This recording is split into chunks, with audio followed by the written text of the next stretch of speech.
Caros amigos, nosso abraço muito fraterno a todos.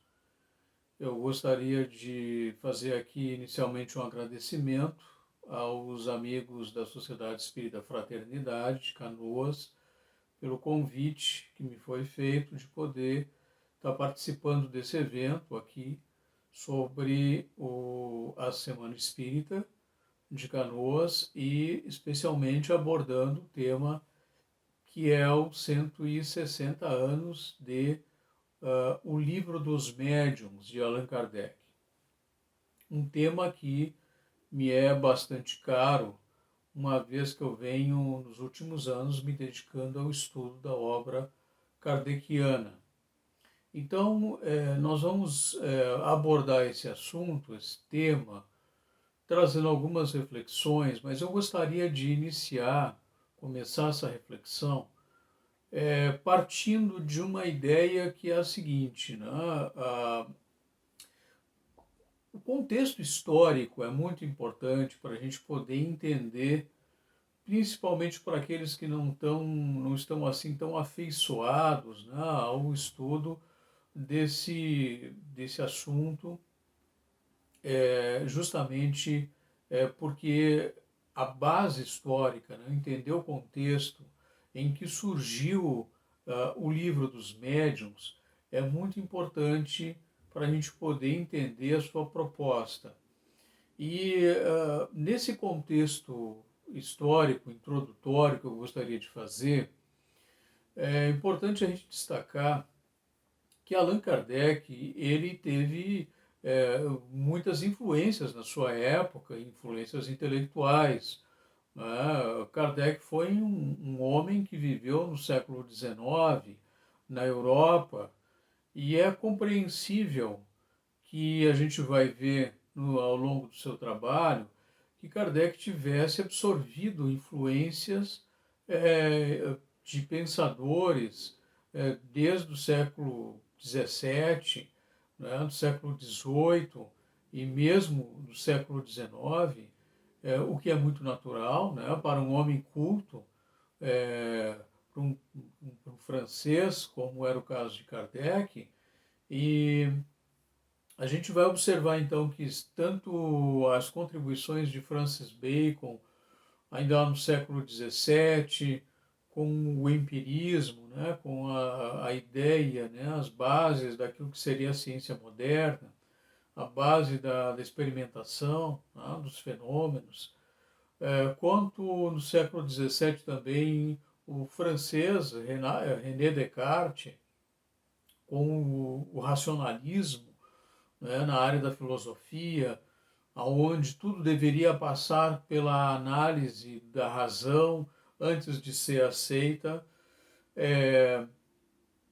também na área da educação, né, no século XVIII, o período do Iluminismo, né, sobretudo com Rousseau, foi um dos grandes pensadores da educação, dos direitos humanos na França, que influenciou bastante também o Pestalozzi, que foi uma das figuras importantes na vida de Kardec.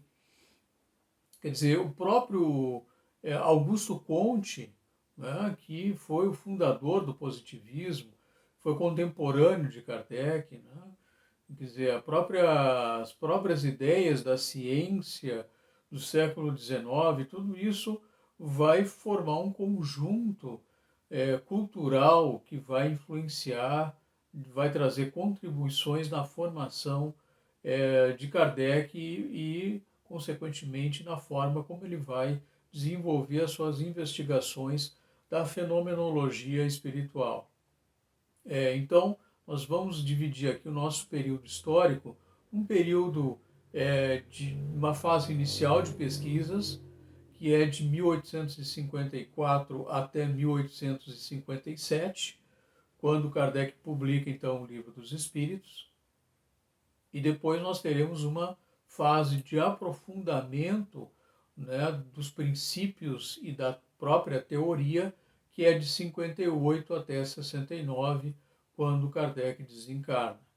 Então, nessa primeira fase, que é a fase da investigação, né, nós sabemos, e é comum se falar sobre isso, que os fenômenos que invadiram a França aí na metade do século XIX, né, os chamados fenômenos de efeitos físicos, ou das mesas girantes, ou das mesas dançantes, chamaram a atenção de muitas pessoas nos salões franceses, né, não só na França, mas na Europa de uma forma geral, terminaram atraindo, né, o investigador, na verdade, um educador chamado Hippolyte Léon Denisard Rivaio, que é Allan Kardec, né, que vai adotar posteriormente esse pseudônimo, justamente para se observar, né, ver que fenomenologia era essa, o que estava causando, né, esses fenômenos de movimentação de objetos. E justamente Kardec, então, ele vai começar a observar esses fenômenos e, como um bom investigador, Kardec vai aplicar aí um método científico. Tá? E esse método que Kardec vai utilizar é o método da ciência convencional da época, do século XVIII, do século XIX. E ele consiste basicamente em 4 etapas. A primeira etapa é se observar o fenômeno. Então, a partir da movimentação das mesas ou de objetos, Kardec passou a observar esta movimentação. Então, o primeiro passo é a observação do fenômeno. Bom, a partir do momento que se observa e que Kardec observou a movimentação das mesas, aparentemente sem nenhuma indução física, sem que nenhuma pessoa ali presente estivesse imprimindo alguma força nessa mesa para que ela se movimentasse, então nós temos o que? O segundo passo do método científico é estabelecer hipóteses.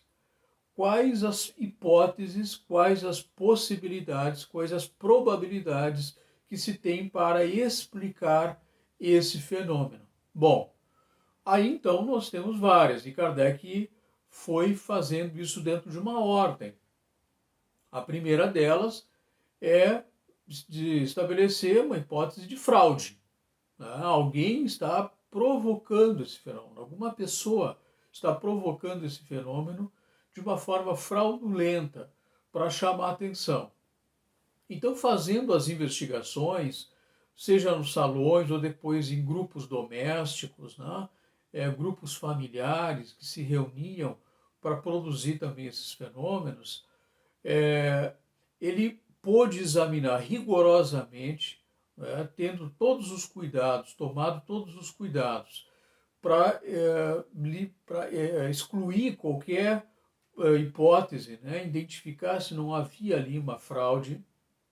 Então Kardec vai, com o tempo, excluindo essa hipótese de fraude, tá, dentro, obviamente, dos fenômenos e das reuniões que ele estava presente, que ele estava observando, que ele estava acompanhando.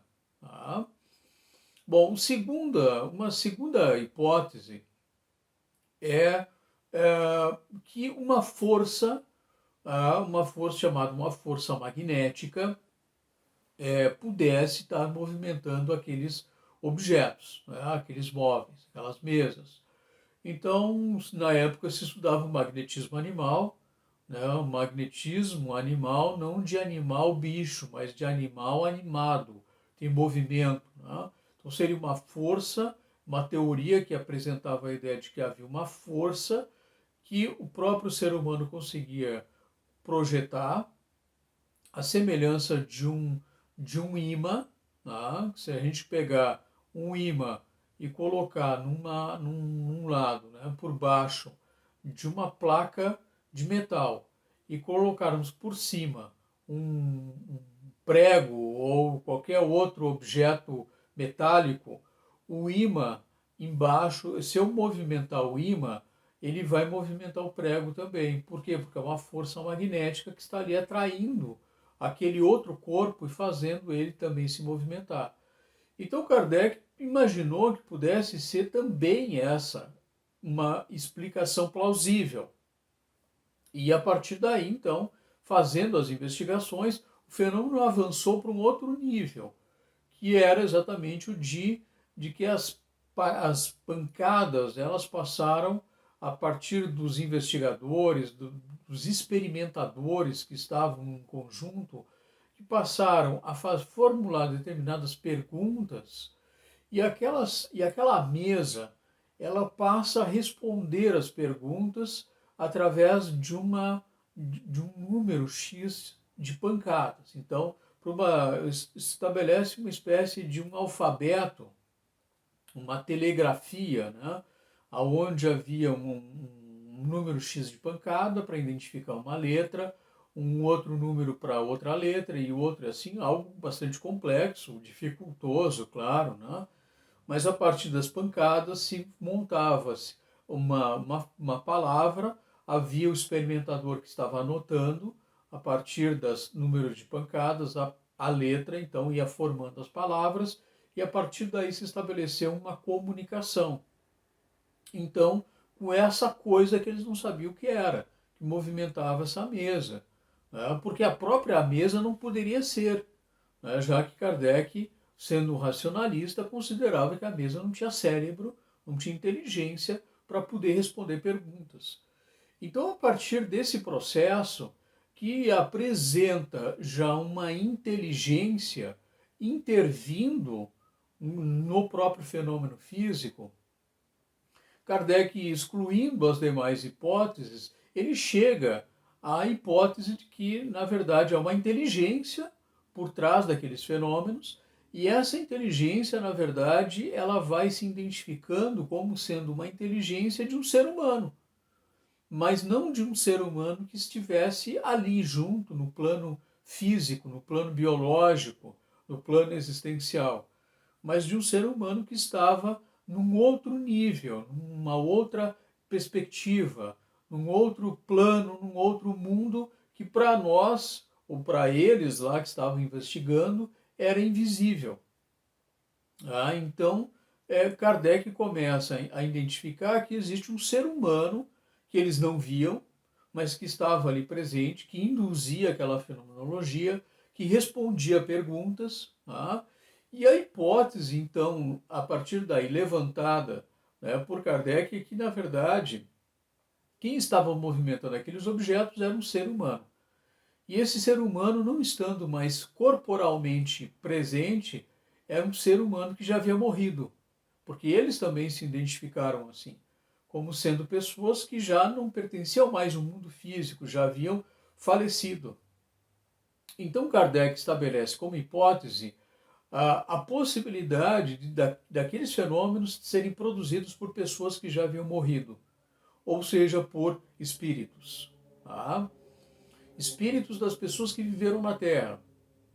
O que significa dizer que eram as próprias pessoas que estavam ali, espiritualmente produzindo aquela fenomenologia para chamar a atenção das pessoas que estavam no plano físico. Tá? Então, a partir desta hipótese, ele vai partir para a terceira etapa do plano do método científico, que é a experimentação. Então, ele vai fazer experimentação através dos médios, o fenômeno vai evoluindo, daqueles fenômenos físicos mais arcaicos, mais embrutecidos, o fenômeno passa para um nível mais avançado, onde a própria pessoa tem uma indução no seu braço e passa a escrever. Então, através do impulso recebido por essa entidade que está no plano daquilo daquela denominação que Kardec usou, né, de mundo invisível, né, ou mundo dos espíritos, e que a partir daí, então, essa pessoa que ele vai chamar de médium passa a ser, exatamente no significado da palavra, um intermediário entre o plano físico, entre as pessoas que estavam encarnadas e aquela outra que estava ou que está no mundo dos espíritos. Aquela induz o processo através do médium, que tem uma sensibilidade como um receptor, que consegue captar essa indução, essas ideias, e traduzir isto através da escrita ou da fala. Então Kardec começa a interagir de uma forma mais experimental nesse processo, fazendo questionamentos, trazendo conhecimentos e problemas para que essas pessoas, esses espíritos, pudessem então oferecer algum tipo de solução ou dar algum tipo de esclarecimento, comprovando, buscando comprovar a identidade daquela pessoa que ali se apresenta, né, dizendo-se já falecida. Então, há todo um processo experimental de investigação e chega-se à quarta fase do método científico, que é a conclusão. E na conclusão, Kardec, então, define, né, chega a esse ponto em que ele vai considerar que sim, a probabilidade, a evidência, na verdade já não é mais nenhuma probabilidade, é uma evidência de que ali estão se manifestando as pessoas que viveram na Terra e que agora, não mais pertencendo ao mundo físico, se encontram no mundo espiritual, mas continuam vivendo, continuam tendo as suas experiências, continuam tendo a sua personalidade, a sua identidade, e elas passam a interagir através dos médios, na verdade, como sempre fizeram ao longo da história da humanidade, conosco que estamos aqui na Terra. Kardec vai dizer que isso não é algo que o Espiritismo criou. Na verdade, essa interação, né, entre o mundo dos espíritos e o mundo biológico, ela aconteceu historicamente, né, se a gente lembrar dos gregos, das pitonisas, os pitons, os oráculos, né, então sempre houve de alguma forma, mas agora tem um diferencial. Agora nós estamos tratando dessa questão no plano científico, no plano da experimentação, no plano metodológico, ou, se a gente quiser, numa linguagem mais acadêmica, epistemológico, né, de investigação da fenomenologia. Já não se trata mais de uma questão meramente de crença, né, de acreditar ou de suposição, mas agora nós estamos no plano da investigação, no plano da pesquisa e, portanto, também no plano das evidências, de que essa interação ela é de fato verdadeira. Então, a partir daí, Kardec vai examinar, né, há espíritos, quem são os espíritos? Na verdade, os espíritos são os próprios seres humanos, como já falamos, que viveram, passaram pela existência biológica, retornaram à vida espiritual, continuam com a sua identidade, com a sua consciência, com a sua possibilidade de avançar, de progredir, de experienciar.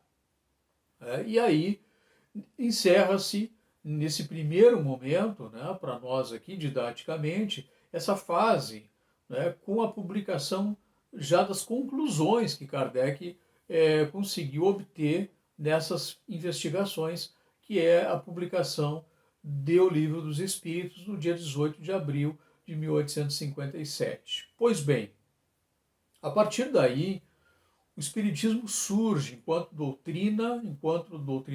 enquanto ciência filosófica, na definição própria Kardec, né? E o foco da doutrina espírita, naquele instante, ainda continuava sendo a busca por tentar compreender, avançar, aprofundar essas investigações, esses estudos experimentais, né?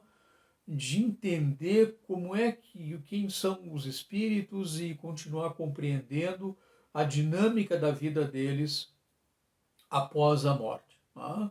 E aí Kardec vai publicar em 58, em agosto de 58, Kardec vai publicar o livro que vai ser o início, né, de um trabalho que vai terminar avançando mais à frente para a publicação de um outro manual mais completo e mais denso também. Kardec Eu estou me referindo, na verdade, à publicação em 1858 do livro Instruções Práticas sobre as Manifestações Espíritas.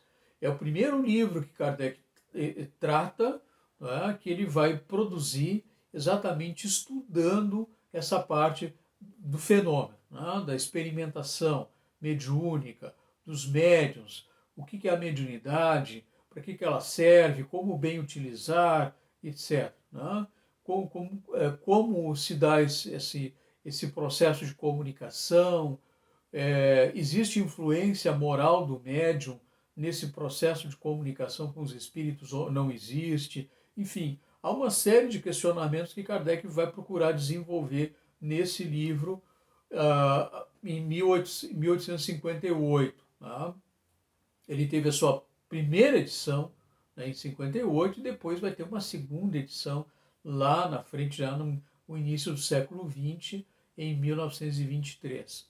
Pois bem, mas Kardec vai publicar na Revista Espírita, que é o órgão que ele criou, né, em 58 para divulgar ali também as suas pesquisas e trazer informações, né, abarcando um público maior. Na Revista Espírita, Jornal de Estudos Psicológicos, Kardec vai escrever uma nota, justamente em agosto de 1860, falando que ele estava já, esse livro já estava esgotado, Instruções Práticas, né, já estava esgotado, e que ele iria substituir por um outro livro, um novo trabalho, né, que já estava quase pronto, né, e que seria de mais completo, mais denso e obedeceria a de um outro plano de estrutura. Tá? Então esse livro ele vai ser publicado aí, né, em 15 de janeiro de 1861, que será exatamente o Livro dos Médiuns, tá? Que a gente já vai falar um pouquinho dele. Mas vejam só, antes disso, antes da publicação do Livro dos Médiuns, em 1859, Kardec, na Revista Espírita, de novembro de 59, ele vai publicar ali, né, vai falar sobre temas que ele já estava percebendo, já começava a perceber, que precisavam de aprofundamento, de explicações, de esclarecimentos mais detalhados. Entre esses estava, obviamente, essa relação de comunicação entre as pessoas, os médiums, com os espíritos. E aquilo que começava a se publicar, inclusive, tá, na Europa, na França, como supostamente sendo, né, dos espíritos, seja por publicações individuais ou por grupos mais domésticos ainda, né, que existiam nesse período, e Kardec preocupado com esses conteúdos, porque veja bem, Kardec ele não simplesmente aceitou aquilo que os espíritos diziam, né, ele aplicava uma metodologia, um crivo de análise do conteúdo que chegava da espiritualidade. Não era porque eram os espíritos que diziam que deveria ser aceito, obviamente, né? Porque sendo os espíritos os próprios homens, os próprios seres humanos, as personalidades, as tendências, né? Os hábitos, enfim, que as pessoas têm, elas conservam. Então, não quer dizer que a pessoa morreu vai ter já a posse do conhecimento. Na verdade, não é isso. Então, é preciso ter um crivo na análise desses conteúdos. E aí ele diz o seguinte: publicar sem exame, sem correção, tudo quanto vem dos espíritos, né, desta fonte, que é a fonte do mundo espiritual, seria, em nossa opinião, dar prova de pouco discernimento. Então, vejam só, ele já está projetando aí, né, já está preocupado exatamente com essas questões.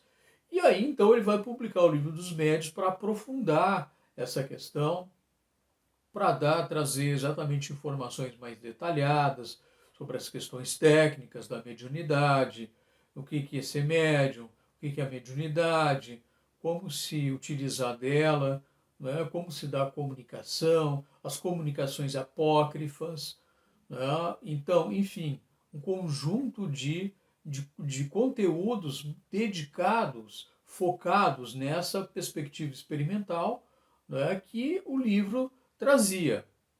O livro, por sua vez, ele está dividido em uma introdução, uma primeira parte, tá, que tem 4 capítulos, uma parte mais teórica, né, sobre o método, sobre há espíritos, sobre a questão do maravilhoso e do sobrenatural, que Kardec vai levantar toda uma argumentação contrapondo essa ideia do maravilhoso, do sobrenatural, e vai mostrar que, na verdade, tudo está na natureza, portanto, tudo é natural, que significa dizer que a comunicação dos espíritos, que os próprios espíritos não são seres sobrenaturais, são seres naturais, são seres que têm a sua humanidade, as suas características, a sua consciência, a sua lucidez, as suas vontades, enfim, são seres humanos que estão apenas numa outra faixa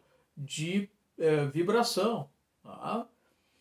E depois nós temos uma segunda parte do livro, que aí sim, né, a parte mais detalhada, aí, que envolve as manifestações, né, dos espíritos, e aí são 32 capítulos, e aí nós temos a parte mais prática mesmo, né, que Kardec vai desenvolver, envolvendo todos os temas, né, detalhando os temas pertinentes à questão da comunicabilidade do mundo físico com o mundo espiritual.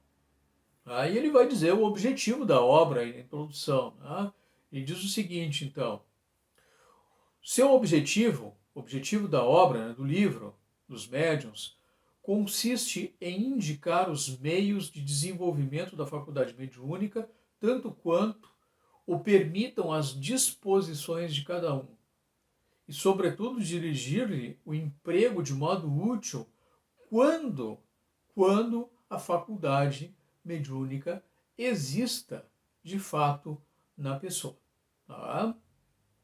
Então, ele na sequência e na introdução, ele ainda diz o seguinte: nós nos dirigimos a pessoas que veem o Espiritismo com um objetivo sério, tá? Que compreendam toda a sua importância, e não fazem das comunicações com o mundo espiritual um mero passatempo.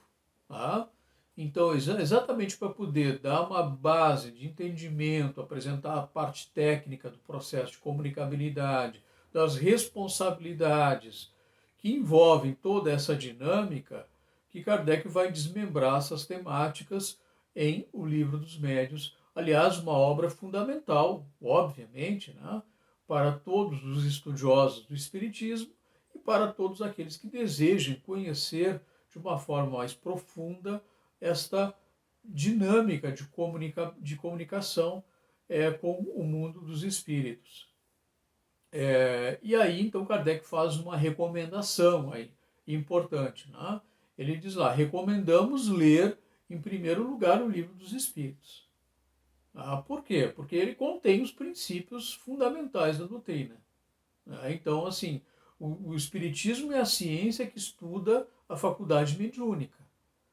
Mas, para entender a parte experimental, é preciso compreender a parte filosófica, o entendimento, né, de uma série de outros aspectos, para a gente poder desvelar de forma mais clara o processo mediúnico. Então ele diz: é necessário, recomendamos que se leia o Livro dos Espíritos, exatamente porque ele vai dar essa visão mais geral e vai detalhar em mais aspectos, né?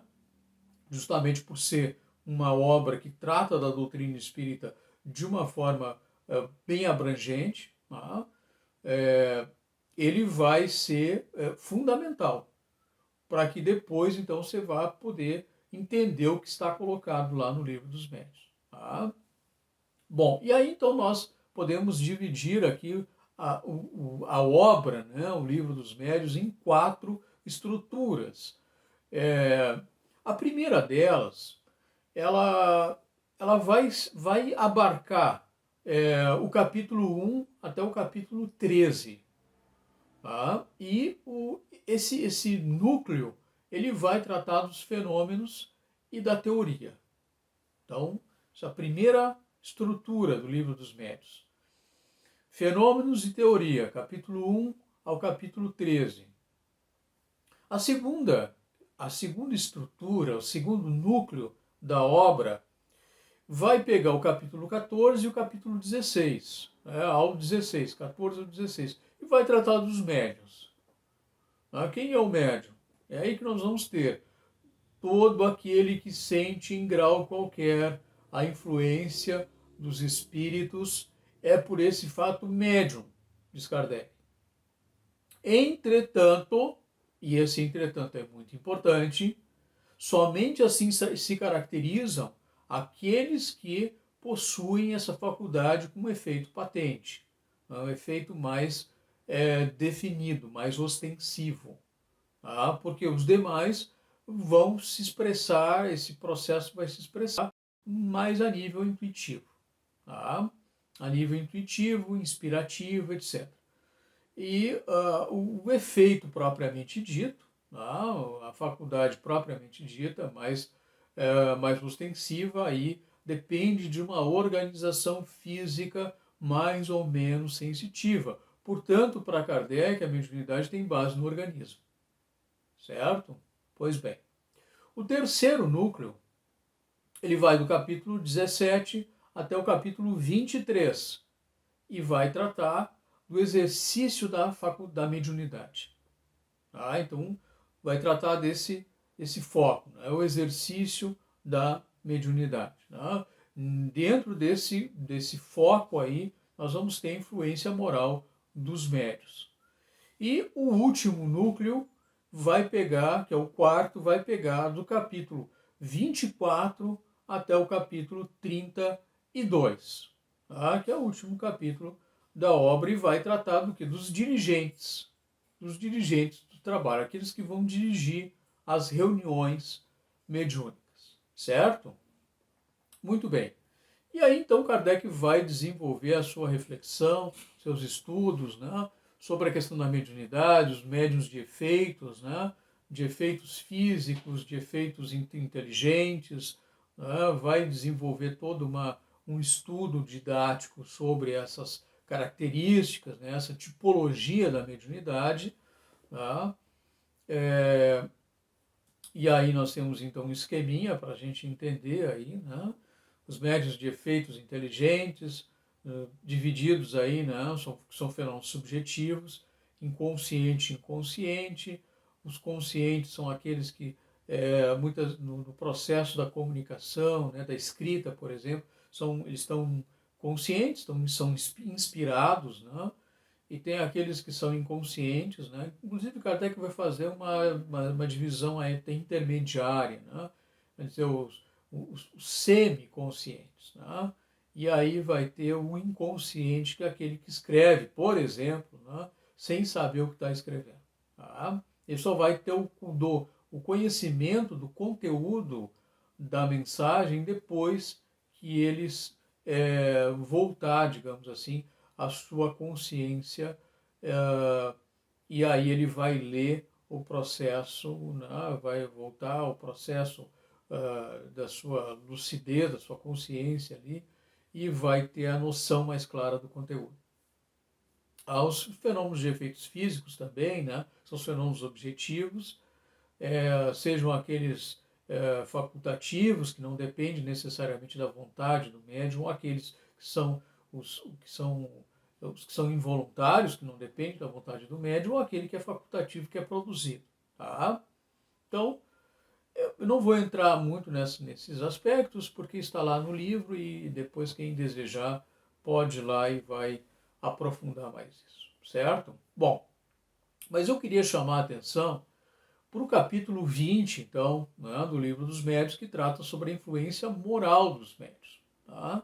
E nesse aspecto aqui eu gostaria de ressaltar alguns pontos que acho que é extremamente importante. Eu vou destacar alguns textos de Kardec aqui rapidamente. O primeiro é o seguinte, ele diz assim, ó, o orgulho dos médiuns traduz-se por sinais inequívocos e cujo respeito tanto mais necessário é se insista, quanto constitui uma das causas mais fortes de suspeição no tocante à veracidade das suas comunicações. Tá? Começa por uma confiança cega nessas mesmas comunicações e na infalibilidade do Espírito que lhes dá, tá, essas comunicações, que traz essas comunicações. Daí um certo desdém do médium, né, por tudo que não venha deles ou daquele espírito, né, que está ditando a comunicação. É que julgam ter o princípio da verdade. Então vejam só, Kardec está alertando aqui para uma coisa absolutamente fundamental, que é a seguinte: os espíritos não sabem tudo. E nós não devemos, em nenhum momento, não foi isso que Kardec fez, e não deve ser o que nós venhamos a fazer, de aceitar tudo que venha dos espíritos de uma forma cega. Tá? E aí entra a questão do médium. Tá? Quando o médium, muitas vezes, né, deixando-se levar pelo orgulho, aquele orgulho até mesmo exacerbado, né, de achar que ele, por ser médium e por estar recebendo algum tipo de comunicação, ele está trazendo ali uma verdade insofismável, uma entidade superior, e a partir daí, muitas vezes, a sua capacidade crítica de examinar aquele conteúdo, ela não é exercida, e aquele conteúdo passa a ser um conteúdo de duvidosa, né, base de informação, e que as outras pessoas percebem ao lê-lo e que alertam, inclusive, ao médium, né, e devem alertar, mas muitas vezes o médium fechado, no seu pensamento fechado, né, do orgulho, ou mesmo de uma forma mais dogmática, né, ele não faz uma leitura crítica daquilo que está recebendo. Tá? E aí vê, como diz o texto aí de Kardec, né, acha que aquilo ali é de fato uma verdade, né, e às vezes são verdadeiros absurdos, né, são conteúdos duvidosos, conteúdos que são facilmente rebatidos pela lógica, pela razão, ou pelos próprios princípios também da doutrina espírita, né? E não se coadunam com os fundamentos do espiritismo. São mensagens que Kardec chamou de mensagens apócrifas, que não são verdadeiras. Tá? E aí segue ainda Kardec alertando, ele diz o seguinte: o prestígio dos grandes nomes com que se adornam os espíritos, tidos por seus protetores, os deslumbra, né, deslumbra o médium, e como neles o amor próprio sofreria se houvessem de confessar que são ludibriados, que são enganados. Tá? Quer dizer, o médium quer confessar isso muitas vezes. Né? Então ele vai até as últimas consequências dizendo que aquele conteúdo de fato tem um teor de veracidade, de verdade, etc. Não quer reconhecer justamente a fragilidade daquela informação. Tá? E aí diz Kardec, então, né, repelem, os médiuns repelem, não todos, claro, né, mas esses médiuns que ele está falando, né, que deixam o orgulho tomar conta, repelem todo e qualquer conselho. Evitam-nos mesmo, evitam os conselhos, afastando-se de seus amigos e de quem quer que lhes possa abrir os olhos. Vejam bem, tá? Se tornam condescendentes né, em escutá-los. Né? Nenhum apreço lhes dão a opinião dessas pessoas que tentam alertá-los, né? Porquanto eles teriam que duvidar do espírito que os assiste. Né? E isso seria quase uma profanação para essas pessoas. Então vejam, o orgulho, quando Kardec tratou da questão mediúnica, quando ele trabalhou a questão da experimentação, ele não exaltou o médium. Em grande parte das comunicações que consta na vasta obra kardeciana, o médium, ele aparece, muitas vezes o nome do médium aparece apenas com uma letra, né? Ele aparece a primeira letra do médium, né? Muitas vezes até o médium não é colocado. Kardec procura evitar isso, né? Até para resguardar a pessoa. E o médium não tem o destaque. Tá? Muitas vezes nem o espírito não tem. Então, assim, esse é um ponto importante. O que acontece é que, infelizmente, no movimento espírita pós-Kardec, isto começou a mudar. Né? E, especialmente no Brasil, falando aqui, né, os médiuns eles passaram a ter um destaque muito grande. Né? Viraram verdadeiras estrelas, muitas vezes, figuras assim, acima do bem e do mal, cujo conteúdo que produzem mediunicamente, que recebem, jamais é contestado. Aquilo é visto como uma verdade insofismável, tá? Mesmo que sejam conteúdos repetitivos ou que sejam conteúdos que colidem com os fundamentos da filosofia espírita, muitas vezes esses médios são sacralizados, não são questionados, não são... o próprio movimento termina sendo condescendente com esse tipo de prática. Tá? Então, Kardec vai chamar muita atenção para essa questão. Tá? E aí, então, ele coloca as características dos médiuns orgulhosos. Né? Então, vejam só. Primeira delas, confiança absoluta na superioridade dos espíritos. Tá? Eles têm confiança absoluta de que aquela mensagem, aquele conteúdo é verdadeiro, é verossímil, que aquele espírito de fato é um ser elevado, que é quem diz ser, né? Porque aí tem uma outra questão que é a identidade. Né?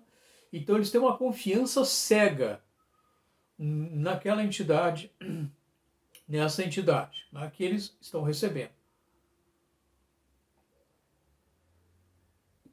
O segundo aspecto, diz Kardec, é o desprezo pelo que deles não venha. Então, assim, eles valorizam aquilo que eles produzem mediunicamente. Aquilo é verdade, aquilo é o mais importante, as mensagens que aquele médium recebe é a mais importante, né? Essa é a verdadeira, e outros nem tanto. Tá?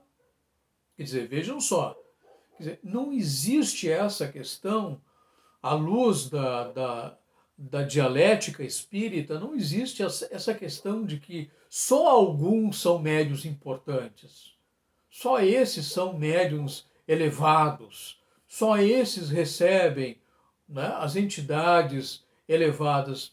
Não existe essa perspectiva dentro da visão kardeciana.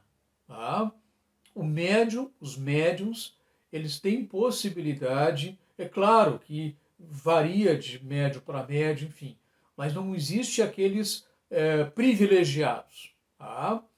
Então, assim, vários médios, às vezes pessoas simples, pessoas que não são conhecidas, que têm produção mediúnica muito mais de um conteúdo muito mais profundo até do que alguns médios que terminaram virando estrelas.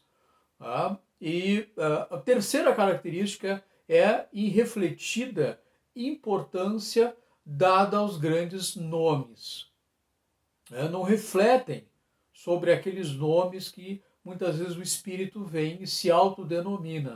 A pessoa acredita, tá? Sem nenhum tipo de análise, sem questionar o conteúdo, associar o nome com o conteúdo da mensagem. Tá? de fazer uma investigação mais profunda, com as características daquele espírito que está ditando, a mensagem, o teor da comunicação, com as características, quando é possível, da personalidade daquele ser quando estava aqui na Terra, para ver se há alguma semelhança, algum tipo de sintonia entre essas personalidades. A pessoa não faz isso, simplesmente aceita e pronto. Tá? O quarto item, diz Kardec, é a recusa de todo conselho. Tá? Por mais que os dirigentes, por mais que os amigos, que os críticos apresentem algum tipo de aconselhamento, de observação, a pessoa não aceita, ela se fecha. Isso é próprio do fanatismo, tá? Do dogmatismo, das verdades fechadas. Tá? E que também, obviamente, está aí sendo dinamizado pelo orgulho. O quinto item, suspensão sobre qualquer crítica. Não aceita crítica. Então, veja só, a crítica é muito importante, porque a crítica ela vai dar condições de melhoramento da produção, mesmo na área mediúnica. Então, próximo, afastamento dos que podem emitir opiniões desinteressadas. Então, o médium se afasta daquelas pessoas que se colocam ou que trazem opiniões contrárias ou críticas àqueles conteúdos que ele está recebendo. E, finalmente, o crédito em suas aptidões. Acredita fielmente nas suas capacidades, apesar da própria inexperiência, na maioria das vezes. Tá? Então, acredita-se infalível. Tá? Então, diz Kardec, sobre a questão dos médios orgulhosos, ele diz, não admitais, portanto, senão o que seja aos vossos olhos de manifesta evidência. Tá? É preciso ter evidência do fenômeno da comunicação, do conteúdo, da veracidade. Desde que uma opinião nova venha a ser expedida, por pouco que vos pareça duvidosa, fazei-a passar pelo crivo da razão, pelo crisol, pelo crivo da razão, tá? Da lógica, do bom senso. Diz Kardec, rejeitai desassombradamente o que a razão e o bom senso reprovam. Melhor é repetir, e aí a frase famosa, aquela, melhor é repetir 10 verdades do que admitir, repelir, aliás, melhor é repelir 10 verdades do que admitir uma única falsidade, uma só teoria errônea. Tá? Então, isso ele já alertava, já alertava aí desde o início das suas investigações, vai trazer isso muito presente no Livro dos Médiuns, justamente porque é esta obra que tem a densidade de conteúdos para fazer esse tipo de análise, de reflexão. E no capítulo 21 do Livro dos Médiuns, que ele vai tratar das comunicações apócrifas, daquelas comunicações que seriam supostamente verdadeiras, mas que numa análise detalhada, mais rigorosa, ela não passa, não passa porque se identifica ali as suas fragilidades, os seus erros, as suas vulnerabilidades, os seus equívocos, as suas farsas até. Diz Kardec lá, de fato, isso é uma advertência absolutamente relevante para todos, sejam para os espíritas propriamente que estão vinculados como colaboradores nas instituições, ou seja para os frequentadores, leitores de obras espíritas, muitas vezes obras mediúnicas ou supostamente mediúnicas. Diz Kardec lá, de fato, a facilidade com que algumas pessoas aceitam tudo que vem do mundo invisível sob o pálio de um grande nome é que anima os espíritos embusteiros, enganadores. A lhes frustrar os embustes é que todos devem consagrar o máximo de atenção. Mas a tanto ninguém pode chegar, senão diz Kardec, com a ajuda da experiência adquirida por meio de um estudo sério. Daí repetimos incessantemente, estudai, estudai.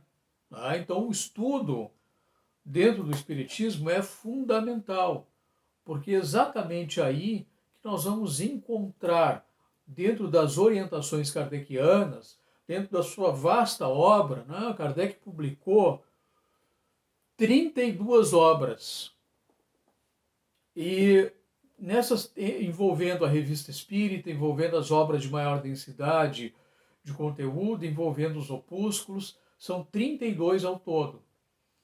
E nesse conjunto daquilo que Kardec chamava de obras fundamentais, nós vamos encontrar os critérios apresentados por ele, exatamente que serviram para ele e servem também para todos aqueles que lidam de alguma forma nessa área, na área da mediunidade, ou que também se interessam pelo estudo teórico. Tá? Kardec, inclusive, ele apresentou os critérios rigorosos que ele usava, né, para poder avaliar as mensagens que chegavam até ele, muitas delas direcionadas à publicação da Revista Espírita. Justamente na própria revista, né, ele publica um artigo, um texto, né, bastante interessante, né, que ele titula os Exame das Comunicações que nos enviam. E Kardec ali vai mostrar, né, que ele vai dizer isso está na revista de maio de 1863, tá? E ele diz o seguinte, que de 3.600 mensagens, comunicações que enviaram a ele, comunicações supostamente mediúnicas e tal, para a publicação na revista, 3.000, 3.600, mais de 3.000 eram, né, eram comunicações que precisavam ser melhor estudadas. Tá? E ele foi estabelecendo critérios de examinar, por exemplo, o teor da linguagem, associar o conteúdo com aquilo que eles chamavam de concordância do ensino dos espíritos, tá? Que era exatamente pegar a informação recebida e ver se ela estava em concordância com a informação trazida também sobre o mesmo tema, sobre o mesmo assunto, de outros espíritos, através de outros médios, em diferentes outras regiões da Europa, tá? Para ver se havia uma concordância, havia uma síntese daquela informação. E era aí que ele considerava, então, uma mensagem verdadeira. Tá? Isso não era uma questão particular, lá que o espírito estava mandando uma mensagem muito particular, ou para o familiar, ou enfim, mas que tinha um sentido mais amplo, uma importância social mesmo daquele conteúdo, a linguagem com que ele usava, né, o espírito se comunicava, enfim, tudo isso eram critérios importantes. E Kardec disse então que dessas 3.600 mensagens, imaginem, apenas 200 mensagens apresentavam um mérito incontestável para a publicação. Vejam só, de 3.600 ele reduziu a 200 mensagens para a publicação. Tá? Então ele usava o teor da linguagem dos espíritos, isso era um critério que ele usava, né? O espírito comunicante, a coerência da comunicação, a concordância universal, tá? Para poder lá rastrear isso, selecionar e de fato, né, o compromisso, tomar as precauções necessárias, né? Todas as precauções para evitar publicações lamentáveis, publicações distonantes, que não estavam afinadas com a ideia, né, da filosofia espírita, com os princípios apresentados pela ciência espírita ou pela moral espírita. Tá? Então, a partir daí, Kardec aconselhou muita prudência no interesse da causa. Tá? Então, o livro dos médiuns, ele completa 160 anos, ou completou agora, né, 160 anos, como um livro ainda provavelmente muito pouco estudado, muito pouco aprofundado ainda por todos aqueles que de alguma forma se interessam pela doutrina espírita, pela filosofia espírita, pela ciência espírita. Tá? É uma obra de fato fundamental para a compreensão da doutrina, sobretudo daquilo que Kardec chamava de uma psicologia experimental, né? Que é a relação de entender melhor essa dinâmica que Herculano Pires chamava de interação, né? De relação interexistencial, né? De nós nos tornarmos, né? Pessoas que temos uma relação de conexão com as outras pessoas que estão no mundo dos espíritos, tá? Que não deixam de ser pessoas, são pessoas igual a nós, tá? Somos nós os que habitaremos também o mundo dos espíritos. Então, o conteúdo da ciência espírita, ele é fundamental, muitas vezes negligenciado. Tá? O estudar o espiritismo, estudar o livro dos médiuns não é simplesmente ler, fazer repetições de leitura e botar um que assim seja, mas é um estudo analítico, crítico, problematizado da obra, para a gente poder, de fato, adentrar na sua estrutura e no potencial de esclarecimento que ela tem a nos oferecer. O resultado disto é uma visão absolutamente confortadora, uma visão consoladora, que nos mostra esta realidade que somos nós, seres espirituais, que vivemos no plano da existência material e que retornamos ao plano dos espíritos de uma existência sutil, muito mais sensível, energética, do que se comparado com a vida material, né?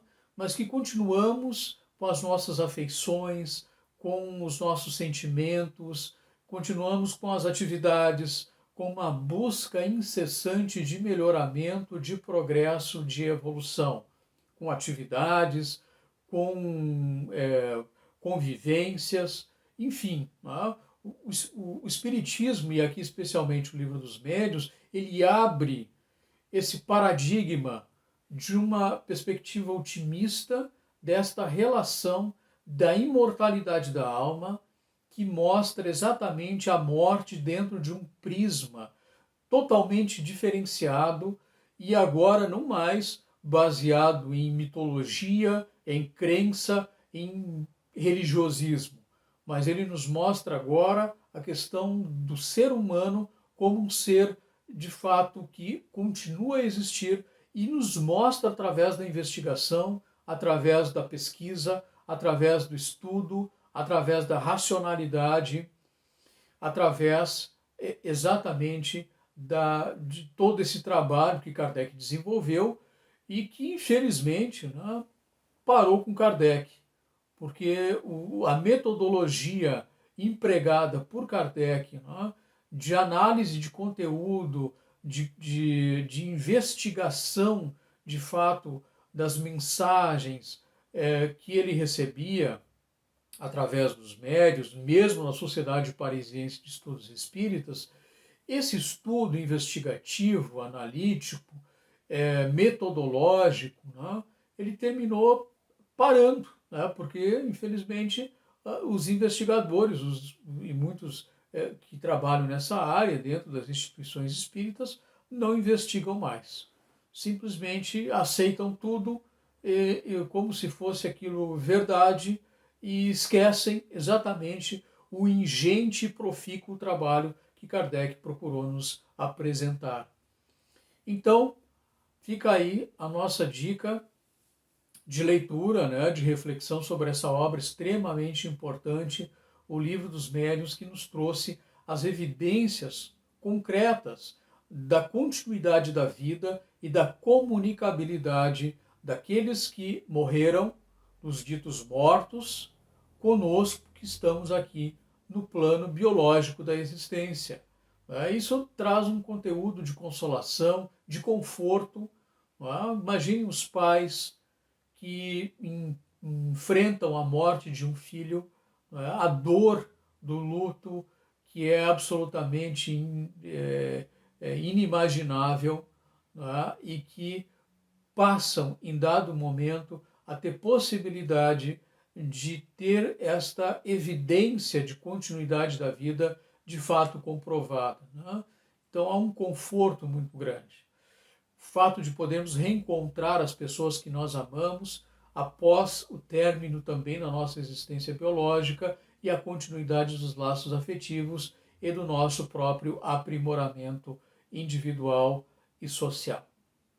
Então, o Livro dos Médiuns, uma obra fundamental no conjunto da obra kardeciana que devemos estudar, meditar e refletir de forma muito séria, muito sistemática.